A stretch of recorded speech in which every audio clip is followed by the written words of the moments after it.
All right, we are 6 days after we have put everything together. And this is what we currently have. This right here is the rehydrated yeast. And this right here is the sprinkled yeast. I have already dug out a little bit of the rehydrated yeast to take a gravity reading of, so we can test that. And then we'll also test, of course, the sprinkled. But then I also want to take a taste test. So let's go ahead and get started with a quick gravity reading, and then we will do a taste test.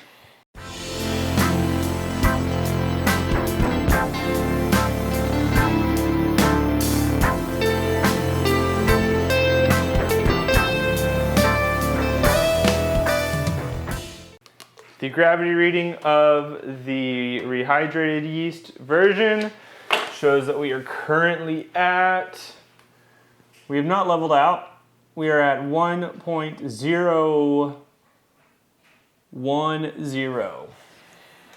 So, I don't know if, I don't see much fermentation happening currently in here, which makes me think that it has leveled, that it has peaked at its max, which is actually okay because a little residual sweetness is kind of what I wanted from this mead. It just helps out with the apple flavor. Let's dip out some of the sprinkled. Okay, now logistically these should be the exact same. We're at 1.01. Now that I'm thinking about it, yeah, no, 1.0, 1.010. So 10.10 is the exact same as this other one. They have fermented out to the same completion, but let's see what they taste like. Okay, so here's our taste test. In my right hand, or your left right now, is the rehydrated yeast version. This is the sprinkled yeast version. So looking at their colors, you can see, at least to my eye, they look very, very similar. Similar also in their clarity, which I mean doesn't really matter right now. But smelling them, they smell pretty much the same. Nothing too crazy different. It's definitely yeasty because it's a young mead, not very old. Let's go on and taste it. Let's go with the sprinkled version first. Ooh, very nice apple flavor, of course. You get the sweet side of an apple, which I think that piñata apple, the difference is you get a little tropical, and that's what I'm getting here. I'm getting like a hint of orange. Yeah, a little hint of orange in it, but you get the sweet side of that apple, which is nice. You also get the honey character, which is great, and there is some residual sweetness from between the apples and the honey, some sweetness there, which is nice. It means that I probably won't have to back sweeten this. That's really good. That's fantastic. Okay, so that's the sprinkled. Let's try the rehydrated. See if there's a taste difference. I don't think there will be, but. Huh. I'm gonna go back and forth now because I'm trying to get the taste.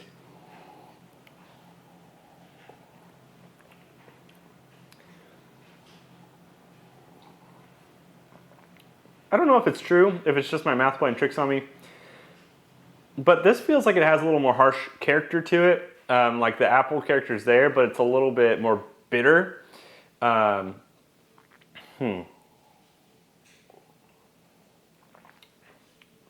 More of the citrusy flavors popping out than the apple, like in the sprinkled version. That's super weird. They're not super different. I'm also getting really nitpicky. But they fermented the exact same. The only difference with the rehydrating of the yeast was that one kicked off faster than the other, and that was the rehydrated kicked off faster than the sprinkled version. And I maybe saved a day of fermentation time. In hindsight, not huge, but I did think that, or wonder if there's going to be a flavor difference, and there's a little bit of a flavor difference. Yeah, it's a little different, but it's more just in the, this is a little more orangey than this. This has the apple rounded character too. This is actually a great mead, even as is, with it being not clear at all. It's going to be pretty hazy for a little bit. I'm very, very excited for this one. The apples are kind of close to being done. I'm probably, I'll make sure to stir it up some more, but I'm probably a good day or two from pulling them off, and then I'll be back with that, racking them off into a new container.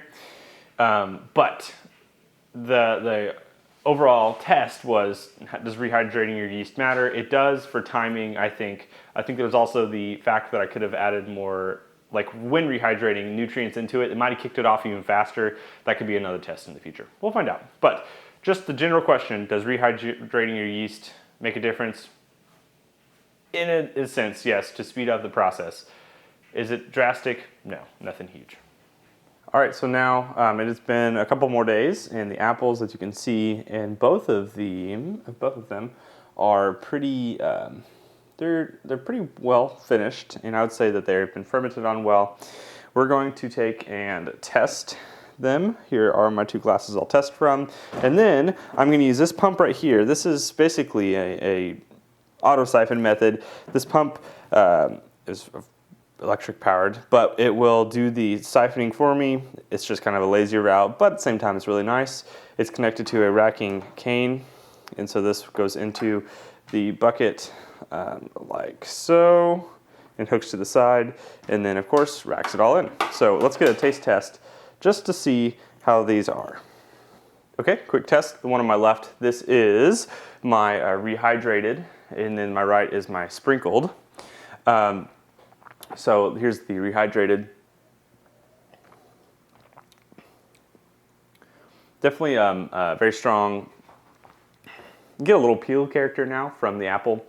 Less citrus than I originally tasted. Of course, this is also mixed up. This is very cloudy. Both of them are pretty cloudy just because there's going to be a lot of stuff, a lot of sediment from the apples. Yeah, I think it needs back sweetening for sure. Here's the sprinkled. Same character, apple peel, a little bit of orange, pretty dry, and because of the same flavor profile, I'm gonna go ahead and combine them all into one bucket. I'm not gonna worry about trying to separate them out because I think they are tasting close enough. So let's go ahead and rack it over, and like I said, using my kind of quote cheating process, my quicker process. This is a pump from Northern Brewer that I got that I'm excited to use because it makes my life easier, but it also in some ways does feel like cheating. So I'm gonna move it over and quickly show you how this works. And we're gonna move into a clean bucket right here. All right, sticking my racking cane in. This will attach to the side. And I'm not gonna go all the way to the bottom of the bucket because obviously that's where sediment is, but I wanna get down far enough to where it won't it will, of course, continue to siphon. And this pump is super nice. You just turn it on, and we start going, and I can already tell I'm getting a bunch of sediment, so I'm gonna bring it up some. There we go. And it's a little loud, but again, it makes my life easier.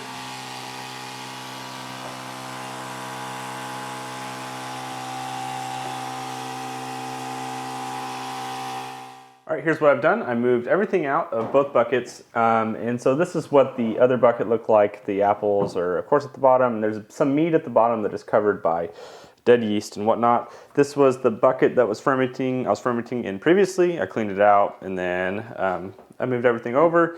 So even there, this is what we moved stuff into. There's stuff at the bottom that I don't want to get in my mead to try and clear it out. This is going to have some clarity issues because of lots of sediment.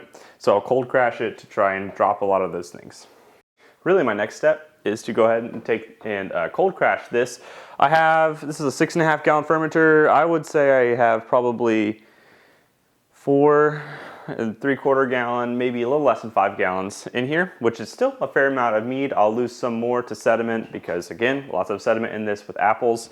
That's just kind of the risk you take when using fruit, and really anything else is sediment. I'll clean up my buckets, and then this will age in here for now. It's not going to ultimately age in this. I have to move some stuff around. I want to put it in my big glass carbo I have, but I need to, again, like I said, move stuff out. This will not age in the plastic. Ultimately, you really don't want to age in plastic because you run into issues of off flavors, and sometimes that plasticky taste can move into the mead if you leave it in for a long time. So I'm gonna go ahead and cold crash this, and I'll show you what I do when I'm cold crashing. This is my cold crashing chamber. It is basically just a freezer that I have put a little appliance on. It's all the way back here. Basically, I can control the temperature from any range. It goes down to 40, and I'm cold crashing at 40 currently. So I'll take this and put it in here. Of course, has its airlock on, all of that. It'll cold crash at 40. Ultimately, that's only to try and get the sediment to drop down.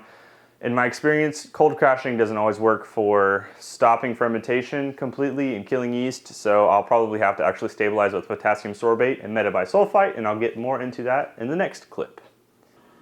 All right, so it's been about 3 weeks since I've last messed with this at all. What I did before I left for a vacation, basically 3 weeks ago, was moved it into a glass carboy like this. So it's had some headspace, airspace, air on top of it, but I think it's going to be okay. I have a little sample of it here that I want to try to see where it's at currently, and then we'll decide what the next step is. So let's get a taste of it. It's very smooth. I think that the apple pops out pretty well. I do wish it was a little bit more prevalent in the front of the taste. I don't want it to be like a cider, but I definitely want it to, cider being that it would be carbonated, I definitely want it to be more sweet. I guess that's probably what I want. I want a sweeter apple taste. And so it's not quite that. I might have to use some honey and back sweeten some. But still very smooth, very nice. You don't get a lot of heat from the alcohol, which is really good. I think that combining the rehydrated yeast version and the sprinkled yeast version was totally fine. Nothing crazy happens there. So this is a 6-gallon container, and I have probably good 4 gallons to use. I have a little sediment at the bottom that I'll have to rack over. But the next step, I think, for this, I do want to go ahead and bottle it pretty quickly. It's a pretty young mead. However, I think that it'll bottle age just fine. The next step will be to rack it into a new container. I'm going to do a little back sweetening. Probably need to stabilize it, frankly, so we don't have any re-fermentation pickup. And then we'll bottle it, of course. So I'll be back in just a little bit, and we will go ahead and start that process of back sweetening and adding more flavors if we need to.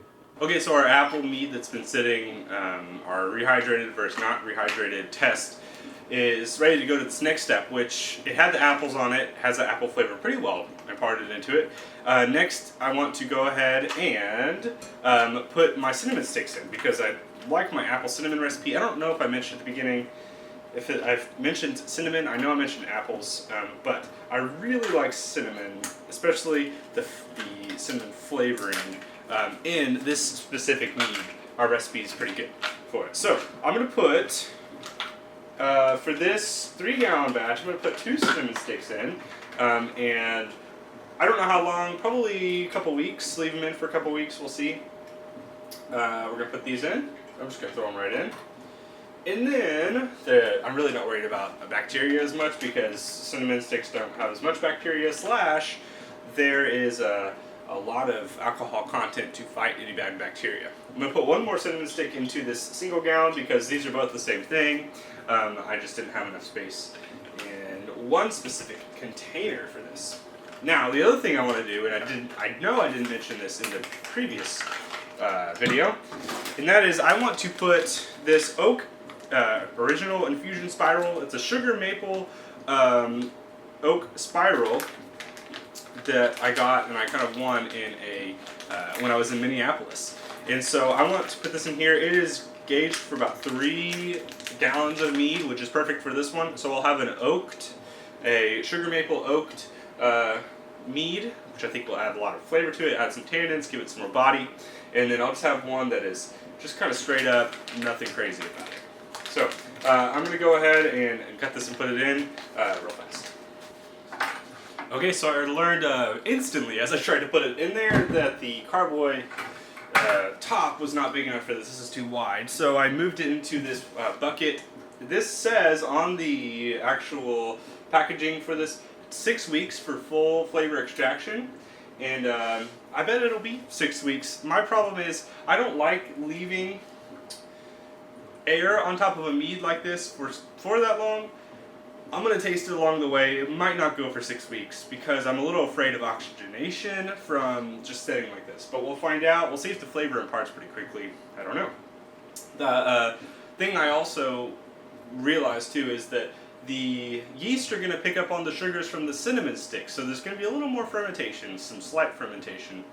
But nothing too crazy. That might actually help the flavor be more imparted. So I'll be back soon, hopefully. I say soon, a couple weeks probably. When this is ready to be racked off everything, and then hopefully go ahead and go through the bottling process. It's been about a little longer, about 3 weeks-ish, 4 weeks since I put that oak spiral in. And now I decided I want to go ahead and bottle it, but I do want to do a quick taste test. So here's a taste of this apple cinnamon mead after about 3 weeks of oaking. Ooh, it's got a very nice finish to it. You get a lot of the apple flavor in the end. It's not a lot of apple in the front. Definitely a little spice. That's a great, I mean, it's very light too, which is nice. You get that oak after finish, which is really nice. Kind of like a wine. When you think about it, it adds that tannic kind of feel, and which is nice when you're, drinking something. You want a multi-dimensional a beverage. In this case, this has lots of dimensions. It's got sweetness. It's got the mouth feel. It's also got the smoothness where there's not a lot of like alcohol content just right in your face. It's pretty good. Yeah, I'm definitely gonna just go ahead and bottle it. You can see back behind me, I've already prepared everything. Not gonna show you how to do this on here because honestly, it's just a time waster for this video right now. So I'm gonna go ahead and bottle everything using beer bottles and wine bottles. Cork it, and then I'll be right back. Okay, so I went ahead and finished bottling and corking, and I'm left with bottles look like this. And what I'll do next is add my labels. Now I have an example. This is one kind of label that I like, or that I use, especially this is my apple cinnamon one. You can kind of see it, but I'll use this exact same idea. The only difference is down in the description, since this is also an apple cinnamon recipe, down in the description I will fix the type of honey I used and some other info, like adding the oak spiral. So I'm left with roughly about, let's see, 14 beer bottles. I got 6 wine bottles, and then a swing top. Now this thing, this was a cheap swing top that I bought, and it will probably go fast. I'll probably drink it faster because I don't want it to go bad.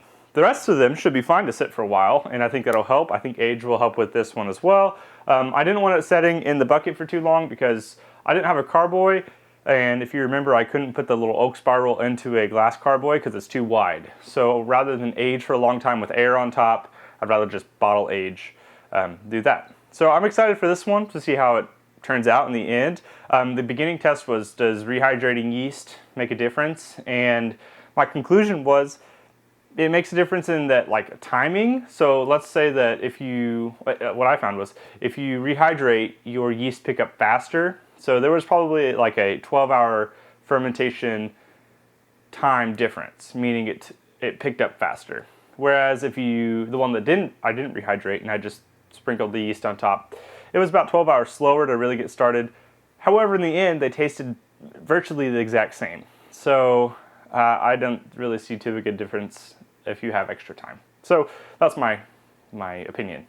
But again, this one's a fun one to make. I do have videos about bottling and corking and all that stuff if you want to go check that out, if you really want to know what happened there. Other than that, check out my other links, other videos. I have a bunch of stuff down below. We've got a Facebook page that's really pretty cool. I've got almost 700 people on the Facebook page. It's got a companion Facebook group that you can join, and we talk about mead making there. You can find that. Then there is also a Patreon where you can get early access to stuff. This is my wall of fame. You can't really see it right here, but there are a bunch of names over here. These are all people that support me on Patreon for that $5 tier and above. You can be on the Wall of Fame. You can see my content early. I do live streams every once in a while. I actually am doing now some Patreon exclusive meads. So if you really want to know what's happening with some of my extra meads going on, you should go over check that out. There's a Society 6 for merchandise. There is a P.O. box if you want to send me anything. There's a bunch of other links. All that stuff goes to support me. And of course, if you really just want to do the basics of it all, like and subscribe. Like this video, let me know that you liked it, and then of course subscribe so I can continue to push content your way. With all that, I hope you've enjoyed the series of these videos. I'll have more series in the future, so I hope you guys will stay tuned for those. And I don't have anything to cheers with, but hope you guys have a great day. Cheers.